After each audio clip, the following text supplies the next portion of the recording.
concerns today about the basic voting rights of our U.S. men and women serving overseas. Members of Congress now raising a red flag, outraged that many of our troops are being disenfranchised with their ballots. There are reports the military ballots are being thrown in the garbage. How true, what to do about it? Trent Franks, congressman out of Arizona, has written a letter to the House Speaker Nancy Pelosi asking for legislation to protect the military vote. And good morning to you. Thank you for your time. Why in the world is this happening? Thanks for having me on. Well, you know, I guess, Bill, it's important to put this in perspective, first of all. Out in the world today, there are military men and women from America that are sleeping on the ground out in the elements, that they're eating food out of aluminum cans. They're living in danger every moment. They're missing their families, and some will pour their blood out today on the battlefield for the cause of American freedom. And yet, the fact is that 5.5% of overseas and absentee voters in uniform had their votes actually cast and counted in the last national election in 2006. Well, you're saying you're saying only 5.5% in the midterm elections of 2006? Of the total eligible overseas and absentee voters in uniform, only 5.5% had their votes actually cast and counted. That's a joke. That is.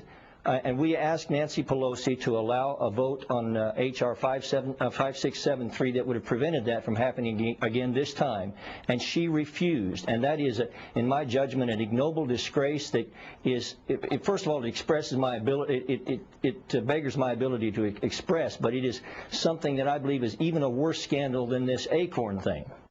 Stop you on 2 points there. What does that bill that you mentioned in the House propose?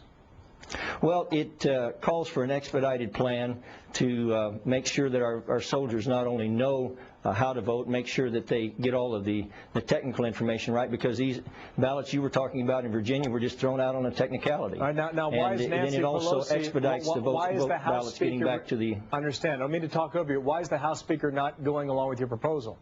Well, you know, I know why, and it hurts me to say it, but they know that military men and women vote overwhelmingly against Democrats, but there's a reason for that. When Barney Frank says, you know, we want to cut the military budget by 25%, when Harry Reid says we need to, that this war is lost, when Barack Obama says, quote, that in our military overseas in Afghanistan is, quote, just air raiding villages and killing civilians, that makes the military soldiers and personnel mad, angry, and so they vote against Democrats most of the time, and that's why I don't think we got to vote on this bill. Now, the other side is saying the only reason the ballots weren't counted in most cases is because they were filled out incorrectly. Is there proof of that? There's always some kind of an excuse. The technicality in Virginia is laughable, and I'm just convinced that when it's 5.5% of the total registered overseas and absentee voters in uniform are getting to vote, that is a disgrace. These soldiers don't fight because they hate what's in front of them. They fight because they love what's behind them. I can tell you, Trent Franks, thank you for your time after just being in Iraq for the past 7 or 8 days. They are well in tune with this election come November 4th. On both sides. So. Thank you, sir. From Arizona, appreciate your time.